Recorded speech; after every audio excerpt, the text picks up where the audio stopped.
Welcome to Hormones for Humans, also known as How to Stop Feeling Like Trash Without Turning into a Kale Smoothie Influencer. I'm your narrator. Call me Deadpooled. Think Deadpool, but with less murder and more melatonin. Let's set the stage. You've been tired for months.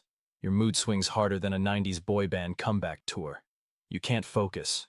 You're gaining weight even though you eat sadness and air. And every doctor says, your labs are normal. You know what else is normal? A sinking ship, right before it hits the bottom. This isn't a motivational speech. It's a biochemical intervention. We're going to take a cynical yet scientific joyride through the human hormonal system, the real puppet master behind your energy, mood, metabolism, sleep, sanity, and snack habits. No fluff, no fairy dust. Just hard facts, harder sarcasm, and hormone rehab in 20 slides. So buckle up. We're about to decode the chaos of your symptoms, look at real lab markers your doctor probably didn't order, and use them to reverse engineer a life where you don't wake up feeling like a human paperweight. Welcome to the Hormone Rebellion. This is slide 0. Let's begin. So, you feel like garbage.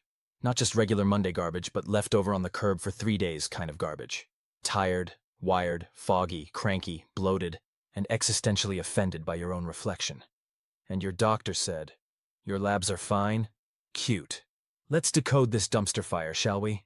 Welcome to Hormones for Humans, where I, Deadpooled with a biology degree, hold your hand through hormonal hell while roasting the system that broke you.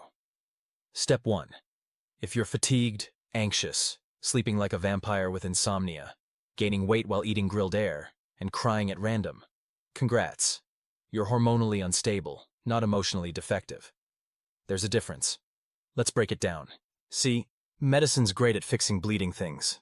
It's less great at fixing people who are technically alive but spiritually horizontal. Enter functional medicine. It's like Sherlock Holmes meets lab coats. We ask why instead of what pill.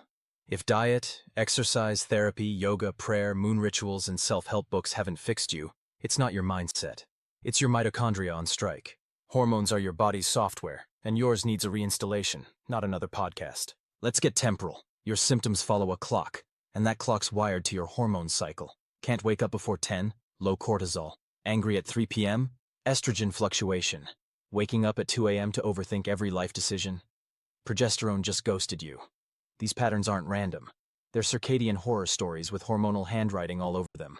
If your symptoms happen at predictable times, that's your body's cry for help in Morse code.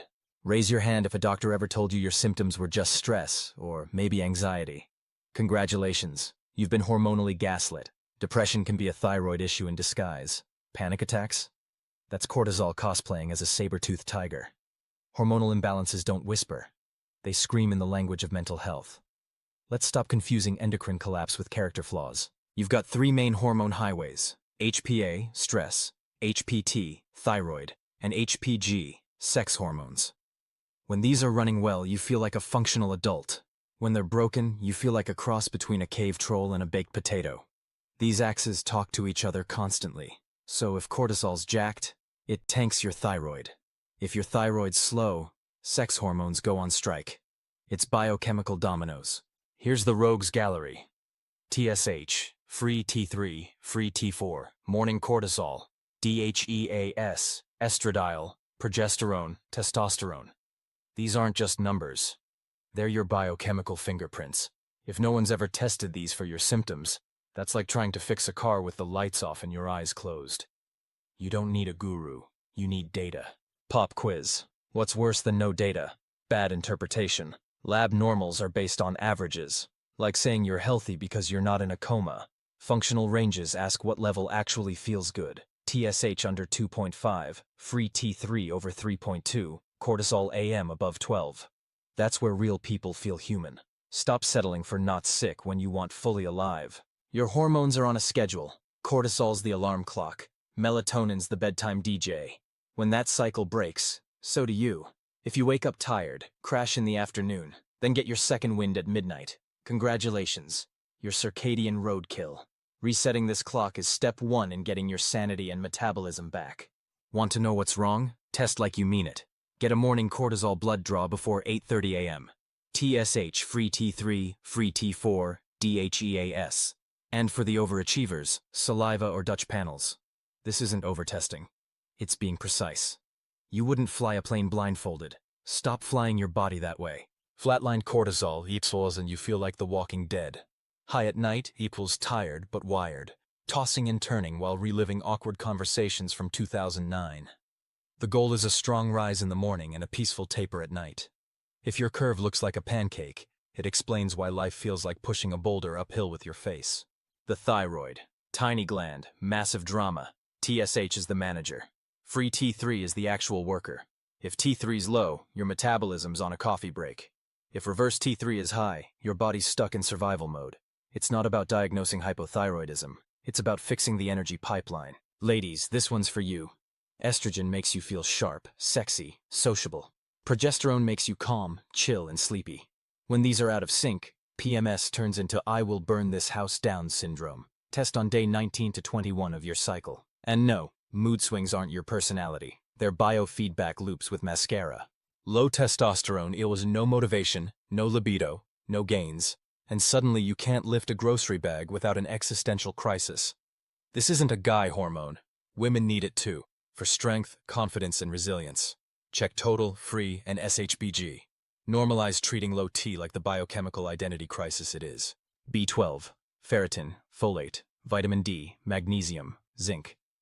If your body were a factory, these are the raw materials. No zinc equals no testosterone.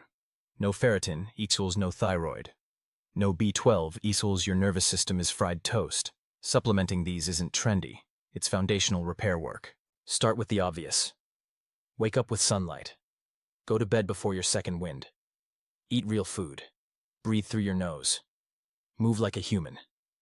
You don't need a detox. You need a circadian rhythm, stable blood sugar, and the occasional vegetable. Revolutionary, I know. Ashwagandha, phosphatidylserine, breathwork, vagus nerve toning. This isn't biohacking. It's ancient recovery science. If you're stuck in fight or flight, your hormones are in survival mode. Pull the emergency brake. Your adrenals need a spa day, not another Red Bull. Thyroid can't make hormones out of thin air. Give it selenium, iodine, and check conversion rates. Sometimes you need T3 support. Not because you're broken, because your system's been on fire for years. Fix the fire, then rebuild. Hormone harmony is not a myth. Chasteberry, magnesium, progesterone cream. They help restore what stress stole. Stop blaming your uterus. Support your ratios. Your mood, sleep, and sanity depend on it. Want your spark back? Lift heavy. Eat protein. Sleep. Then maybe add zinc, DHEA, boron. But only if you're testing. Testosterone isn't just about muscles. It's your life force, and it's not optional. If you skip to this slide, go back. But here's the TLDR. Fix cortisol first, then thyroid, then sex hormones. You can't build on chaos. You can't supplement around sleep. You can't outrun your own biology. But with the right order, the right data, and the right sass, you can rebuild. Hormone by hormone, layer by layer. Welcome to the rebellion. Now go fix your life. I'll be here, making fun of endocrine dysfunction until we all feel human again.